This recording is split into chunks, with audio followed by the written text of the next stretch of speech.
everybody, this is Robert Cadney with the Chatham County Public Information Office, and I want to thank you for joining us today here on the chat. I am with two people who need no introduction. To my right, your left, Sean Evans. He is the PIO assistant in the Chatham County Public Information Office. How are you, Sean? I'm doing well, Robert. How are you? And to my right, your left, is Chelsea Sawyer from SEMA. She is SEMA's Public Outreach Coordinator. Yep. Did I get that right? Yeah, that was pretty close. Awesome. So again, thank you for joining us. Chelsea, I want to start because I think it's really important that we talk about what's coming up. February 6th through the 10th. Yes, sir. Is Severe Weather Awareness Week. It is. And you're gearing up. Now, you guys stay busy all year round, but this week in particular is going to keep you guys busy. Absolutely. So this is something that comes every single year. The state of Georgia has their, the state of Georgia, just like Chatham County, we like to do things a little different than everybody else. So we have our own special week. Now, there are other severe weather awareness weeks across the country. Georgia, we pick ours based off the initial threat that we kind of perceive and when severe weather is most likely to happen within Chatham County and within the state of Georgia. So some areas it's more likely in the spring. For us, it's actually around that January, February, March, and into parts of April. So we're really gearing up, getting people excited, I guess, about severe weather. And more, we want people to know what to do in case of severe weather. So this is really an opportunity to engage, to get people to understand, because there's no point in throwing off sirens or telling people that there's a tornado warning if they have no idea what that means and what they need to do. So let's jump right into this. And you guys are picking topics, correct me if I'm wrong, each and every day for that entire week. And the first one is family preparedness. What does that entail and what do folks need to know? Yeah, so when I think of family preparedness, now these are specific to Chatham County. They make them across the state and they say you can pick from a couple of different things what makes sense for your community. So for us, family preparedness was where we wanted to start.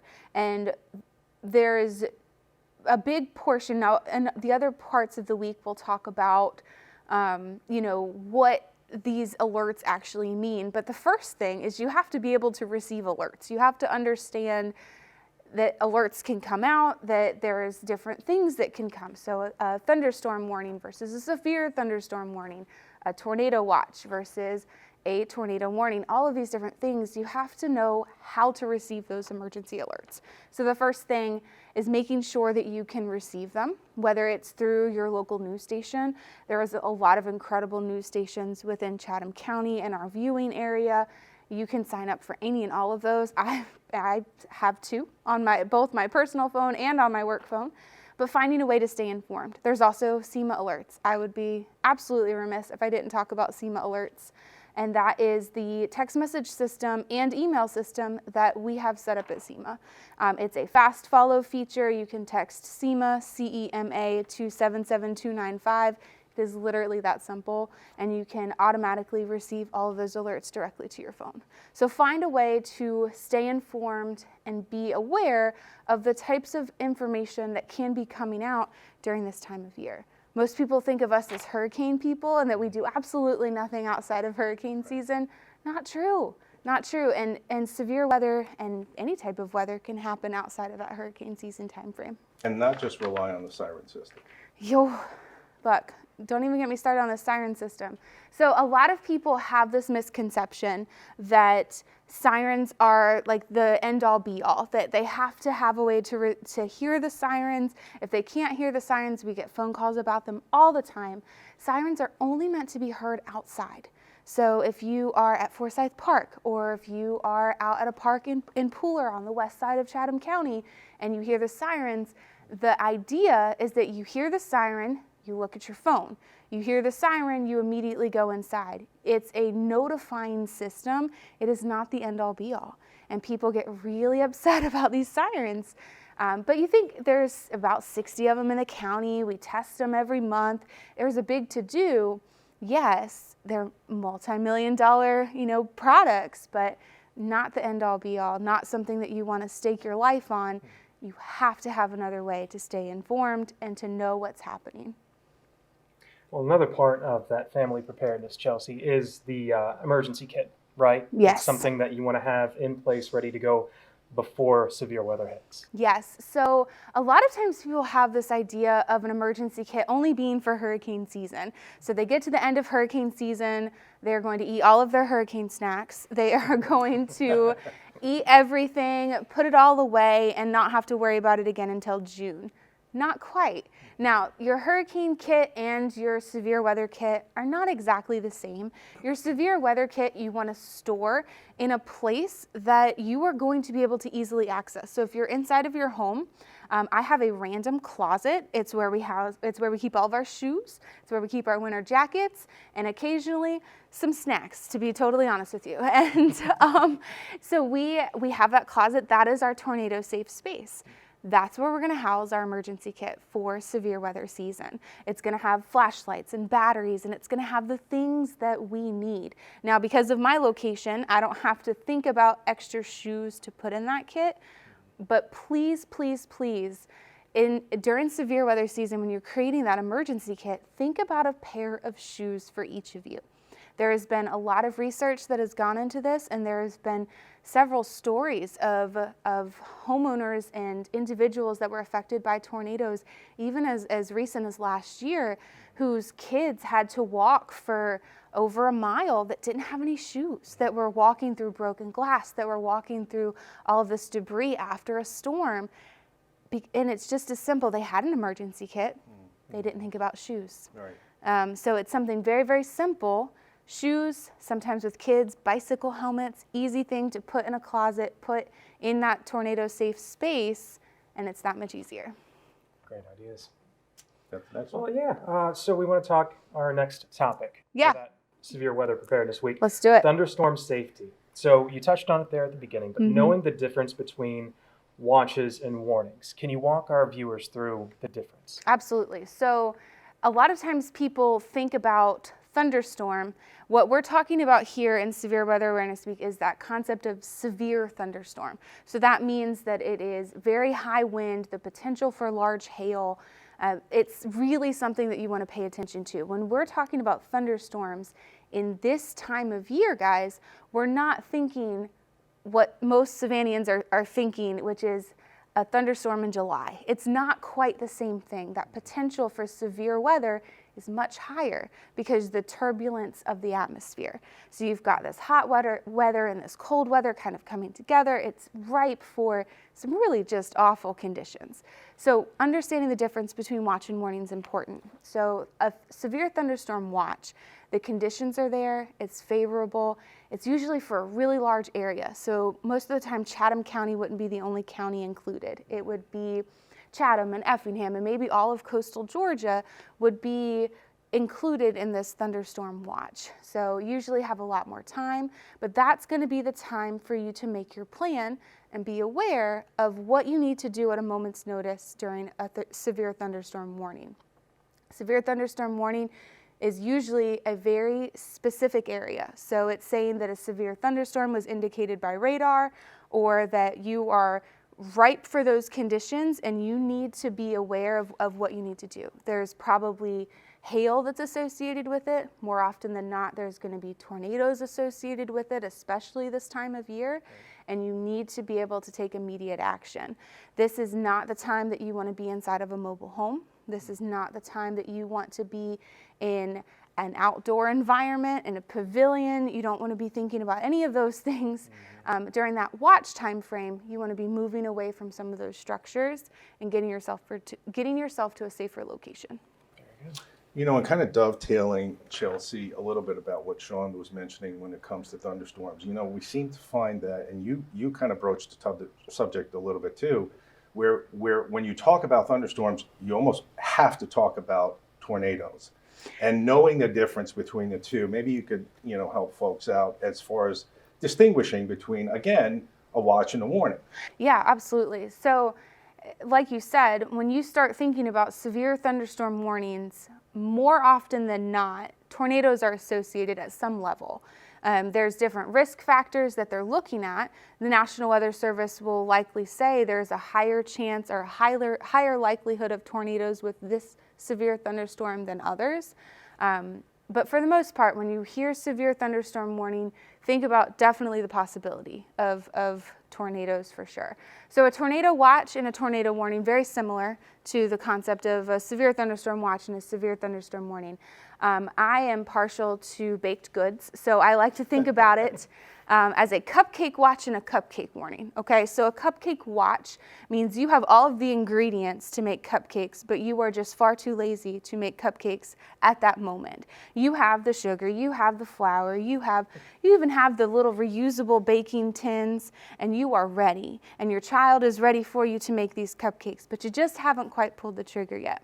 A cupcake warning, similar to a tornado warning, you have everything, it's already there, boom, there's a cupcake. You've already mixed all the ingredients together, so the tornado is either imminent or the tornado is actively happening, and it means you need to take immediate shelter.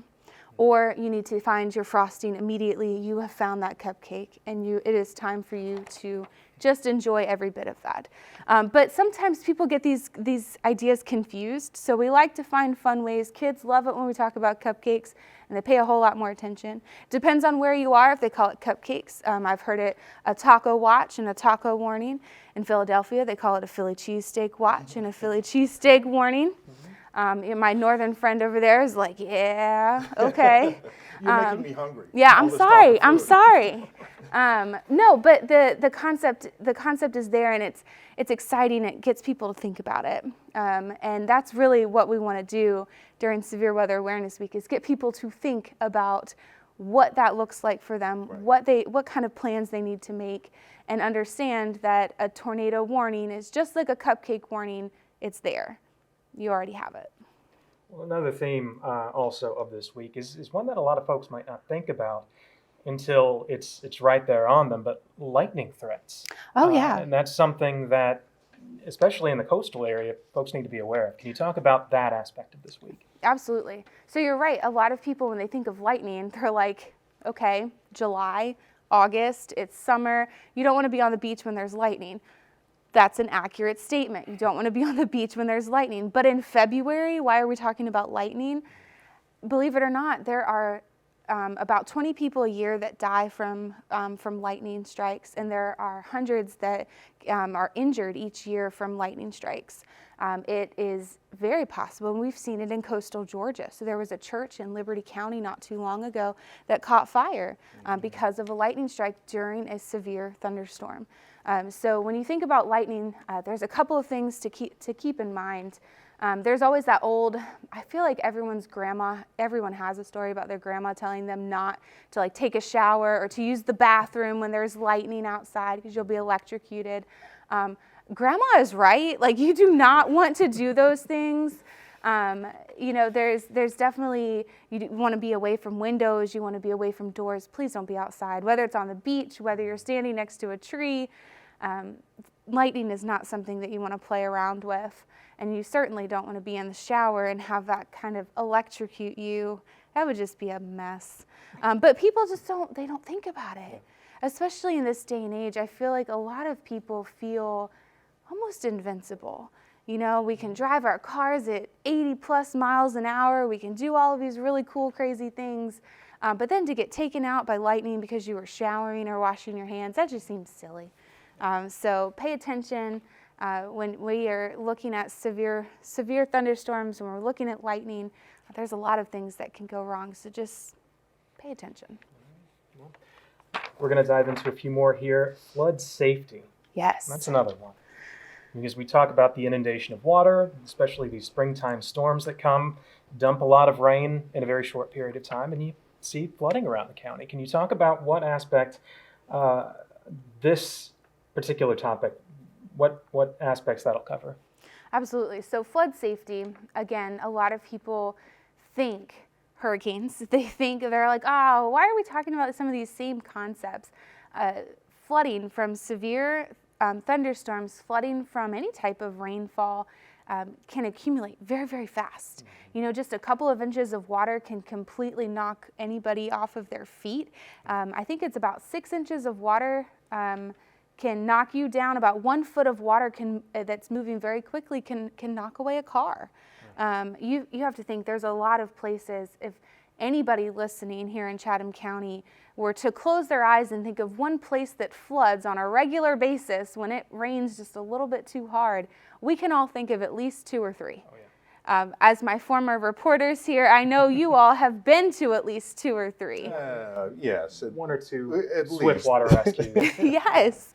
But it catches you faster than you would think. And people will start driving through them. There is nothing worse. So I was sitting in a meeting not too long ago, and there was flooded roadways, and I stood up and asked the question. I should not have asked the question. I said, how many of you drove through flooded waters to get to this meeting? And more than half of the room raised their hand. And I was like, you are all wrong, so wrong. Had that water been moving just a little bit faster, had it been a little bit higher, those cars could have completely stalled. They could have even been washed away. As you mentioned, as a reporter here, you've seen swift water rescues. You've seen people getting stuck in their cars and that water just floating them away. It can happen so fast. So when you're thinking about that, be aware that, one, you don't ever want to drive through flooded waters. You need to turn around, don't drown. Promise you, there's another route around. This is Savannah, this is Chatham County. The roads are so interconnected, it may take you just a little bit longer, but imagine how long it's going to take you if you get stuck and then all of your friends are passing by, or all of your friends have made it to that meeting safely and successfully, and you're sitting there in your car. You're gonna feel a little embarrassed. We actually had a SEMA staff member, I can say this now because she doesn't work for the agency anymore, but she drove a Lexus and she thought it was a great idea to drive herself through these flooded waters. And we joked with her for years and said, Lexuses don't make boats. Like, what are you doing? But even staff that know this sometimes have made those mistakes. So please be aware that never ever drive through flooded waters, even if you think that Lexus might make a boat, even if you think that your vehicle can survive it. Also, try not to walk through those flood waters for the same reasons. It could knock you off your feet, but also let's just think about, if the waters are starting to rise, if it's raining, Robert, what's going to be in that water? A lot of things, and a lot of things you really don't want to come in contact with. Yeah. Not a lot of fun. No.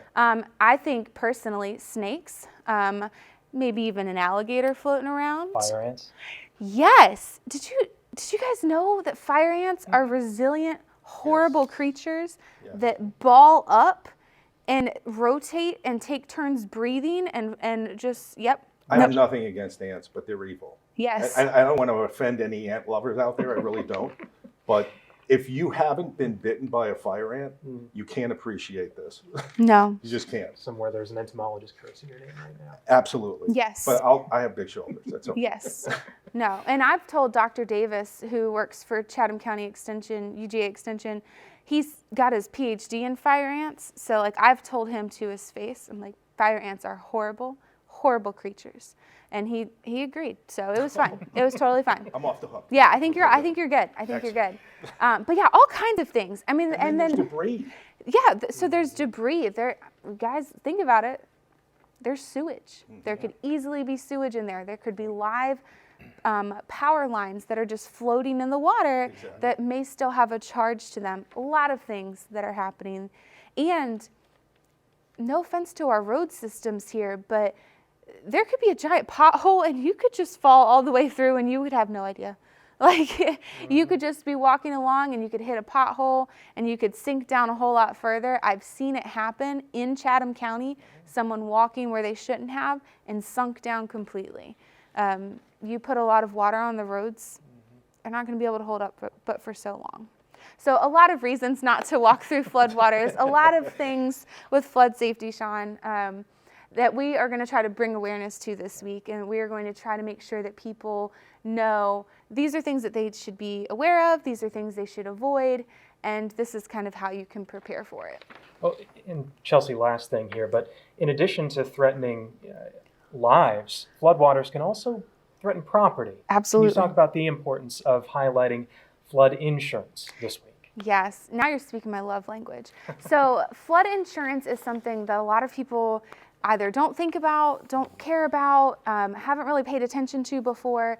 But flood insurance is not something that I think is widely known or widely celebrated the way that it should be. First of all, your homeowner's insurance does not cover flooding. Right.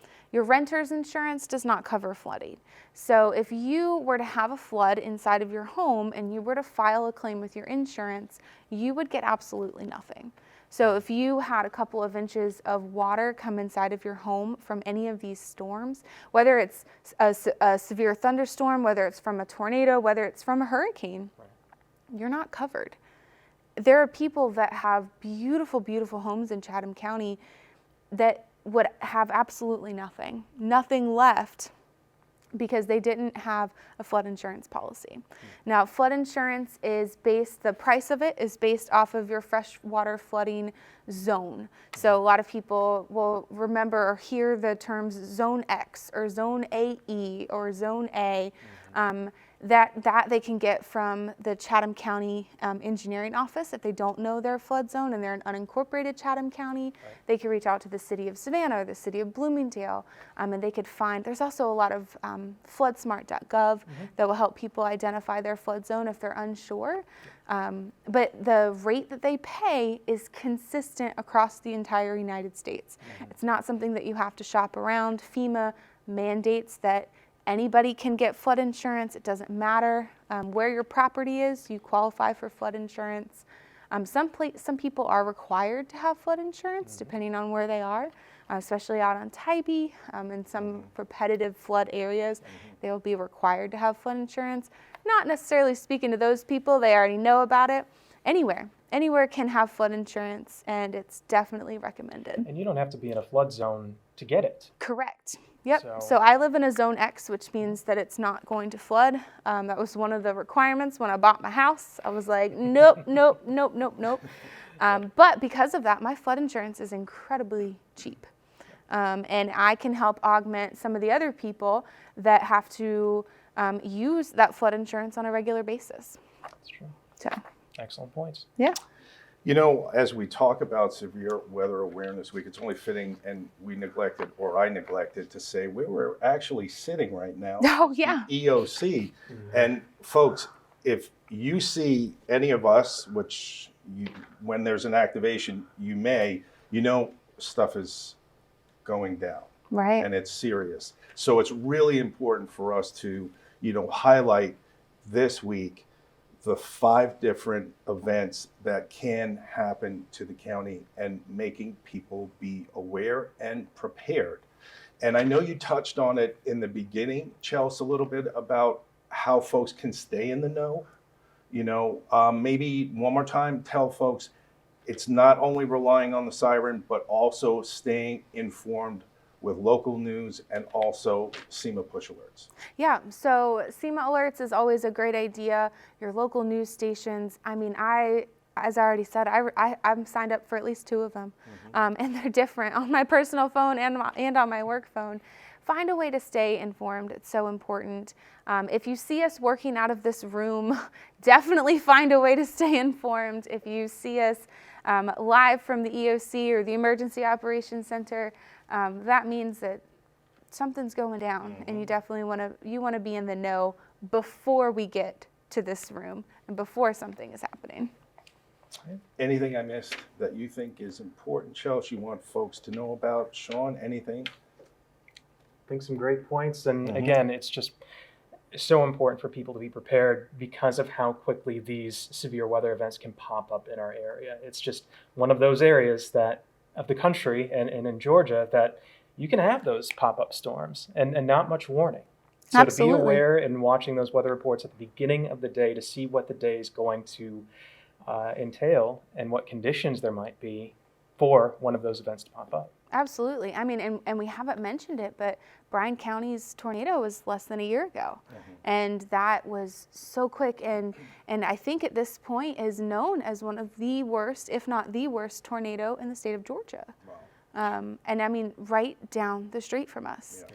And very easily could have been within Chatham County as well. So storms are quick. They can happen quick at a moment's notice. So make sure that you have a way to stay informed. Make sure that you know what to do when you get that tornado warning you already have a plan of where to go because you only have a minute, maybe two, to make those decisions. Good stuff. And I want to thank you both for joining us or joining me today to talk about such a topic that really impacts the entire county, everyone. It could impact everyone. And it's so important that you stay in the know. For Chelsea Sawyer, Sean Evans, I'm Robert Katniss. Thank you for joining us here on the chat, and we'll see you next time.